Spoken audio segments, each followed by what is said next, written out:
नमस्कार दोस्तों, मैं शिवम गहलोत स्वागत करता हूं आप सबका हमारे एक नई वीडियो में। दोस्तों, जैसा कि आप जानते हैं, वर्तमान में रेलवे की एनटीपीसी की भर्ती प्रक्रिया चल रही है। आप सब भी उसके लिए आवेदन करने वाले हैं, ठीक है, बहुत अच्छी बात है। लेकिन रेलवे के विभिन्न पदों पर मेडिकल स्टैंडर्ड क्या है, आपको किस पोस्ट के लिए उसको ज़्यादा प्रेफरेंस देनी है, पहले प्रेफरेंस देनी है मेडिकल स्टैंडर्ड के हिसाब से, तो आज की वीडियो में यही सारी चीज़ें हम कवर करेंगे। बाकी रेलवे के पूरे नोटिफिकेशन के बारे में हमने एक पूरा डिटेल्ड वीडियो बनाया हुआ है। आप हमारे चैनल पर जाकर वो वीडियो देख सकते हैं, आपकी काफ़ी उससे हेल्प होगी, ठीक है। और अगर दोस्तों आप चैनल पर नए हैं तो चैनल को सब्सक्राइब ज़रूर करना, ताकि गवर्नमेंट एग्ज़ाम और करंट अफेयर की वीडियोस आप तक सबसे पहले पहुंच सके, ठीक है। सारी गवर्नमेंट एग्ज़ाम को इस चैनल के माध्यम से दोस्तों कवर किया जाएगा। आज हम बात करेंगे रेलवे के मेडिकल स्टैंडर्ड के बारे में। बहुत ही स्वीट और शॉर्ट तरीके का वीडियो होने वाला है। फॉर्म भरने से पहले ज़रूर देख के जाना, ताकि आपको जब आप परीक्षा पास करके मेडिकल देने जाओगे वहाँ पर आपको मेडिकल में कोई दिक्कत ना आए, क्योंकि पोस्ट के हिसाब से ही आपका मेडिकल स्टैंडर्ड तय होगा। ध्यान रखना, पोस्ट के हिसाब से ही आपका मेडिकल स्टैंडर्ड तब तय होगा। लेकिन पोस्ट प्रेफरेंस तो आप अभी कर रहे हो ना, तो ध्यान से तो प्रिपेयर करोगे लेवल 6 लेवल 5 में। लेवल 6 में अगर आपने क्वालिफाई किया है तो ज़रूरी नहीं है कि आप लेवल 5 में भी जाओगे। डिपेंड करता है कि आपने वो पोस्ट प्रेफर करी है कि नहीं करी है। जो पोस्ट प्रेफर करी है उसी का मेडिकल दोगे, उसमें फेल हो गए तो बाहर हो जाओगे। इसलिए यहाँ पे ज़रूरी हो जाता है कि वही पोस्ट को प्रेफर पहले करना जिसका मेडिकली तौर पर जिसके लिए आप पूरी तरीके से फिट हो, वरना बाद में दिक्कत जाती है। ध्यान रखना इस चीज़ का। पोस्ट प्रेफरेंस और कट ऑफ का मामला काफ़ी हद तक एक दूसरे से संबंधित है। कैसे? आप जो पोस्ट प्रेफरेंस आज भरोगे, एग्ज़ाम्स के मेंस के एग्ज़ाम्स के बाद जो नंबर आएंगे आपके, उन्हीं के आधार पर उन पोस्ट में आपको वरीयता दी जाएगी। उन पदों के लिए आपको वरीयता देता है रेलवे। फिर उन पदों के हिसाब से जो मेडिकल स्टैंडर्ड निर्धारित है, वहाँ पे आप मेडिकल देने जाओगे। पर वहाँ जाके आपको ये ना पता लगे कि यार इस पोस्ट के लिए तो मैं एलिजिबल हुई नहीं मेडिकल कंडीशन के हिसाब से, तो वो मेडिकल कंडीशंस आप आज ही जान लो, ठीक है। वो आज ही जान लो और उसके हिसाब से आप अपनी पोस्ट को प्रेफर करो, ताकि वहाँ पे आपको दिक्कत ना जाए। तो सारी पोस्टों के बारे में हम बात करेंगे, कौन कौन सी पोस्ट निकली है, ठीक। मैं आपको बेसिकली बता दूं, अभी जो पोस्ट निकली है लेवल 5 और लेवल 6 की, तो देखो, जो सेफ्टी कैटेगरी की पोस्ट होती है, जैसे अभी के लिए बात करें तो स्टेशन मास्टर और गुड्स गार्ड्स, बहुत ही सेफ्टी कैटेगरी की होती है। पॉइंट्समैन हो गया, स्टेशन मास्टर हो गया, ट्रैकमैन हो गए, तो इनका जो मेडिकल कंडीशंस होती है दोस्तों बहुत ही हाई होती है। A1 या A2 मेडिकल कंडीशन इनके लिए मांगते हैं। जैसे मेरी मैं पर्सनली बात करूं, तो जो मेरा मेडिकल कंडीशंस है वो A1 कैटेगरी का मैंने पास किया हुआ है रेलवे सीनियर CCTC के लिए। बाकी वो सारी बहुत अदर चीज़ें भी दोस्तों चेक करते हैं, तो उनके बारे में भी ध्यान दे के जाना, ठीक है। जो सेफ्टी कैटेगरी की पोस्ट होती है उनके लिए मेडिकल स्टैंडर्ड भी दोस्तों हाई होते हैं, क्योंकि आपको सेफ्टी का काम करना पड़ता है। विज़न टेस्ट हो गया, फॉगिंग टेस्ट हो गया, नाइट विज़न टेस्ट हो गया, इसके बाद कलर ब्लाइंडनेस हो गया। तो ये सारी चीज़ें आपको ना हो, अगर आपको है तो ये दो पोस्ट स्टेशन मास्टर और गुड्स गार्ड्स इसको बाद में भरना। पहले जो क्लर्क की पोस्ट है जिनके लिए मेडिकल स्टैंडर्ड कम है, मतलब आप फिजिकली तौर पर फिट हो और ठीक ठाक आपका विजन टेस्ट हो, मतलब आप ऑफिस में ठीक तरीके से काम कर सको, उसके हिसाब के मेडिकल वाले टेस्ट में आपको पास करना होता है। किसमें?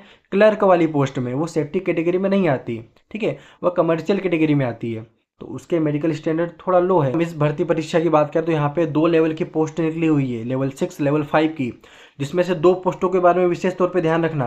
आंखों से कमज़ोर हो, ठीक तरीके से देख नहीं पाते हो, चश्मा लगा है, तो जान करके भी सेकंड नंबर स्टेशन मास्टर जो लेवल 6 की है, और थर्ड नंबर पे goods guards, goods train manager जिसको बोला जाता है, जो लेवल 5 की पोस्ट है, इनको ऊपर मत भरना अगर आप मेडिकली तौर पर पूरी तरीके से फिट नहीं हो। भले ही लेवल 6 की पोस्ट है, अगर प्रेफर ऊपर कर दिया और आप मेडिकली तौर पर फिट नहीं हो, क्वालिफाई तो कर जाओगे, लेकिन मेडिकल स्टैंडर्ड बहुत हाई होता है। छोटी छोटी चीज़ों को ध्यान रखा जाता है, क्योंकि सेफ्टी कैटेगरी की पोस्ट है, बाहर हो गए तो दिक्कत चली जाएगी। इसलिए भले ही अगर आप मेडिकली तौर पर फिट नहीं हो, मैं फिर से बोल रहा हूँ, तो ये क्लर्क वाली पोस्ट भर देना। लेवल 5 की पोस्ट है, इसका बेसिक भी ठीक ठाक है और बहुत ही बढ़िया जॉब प्रोफाइल होती है।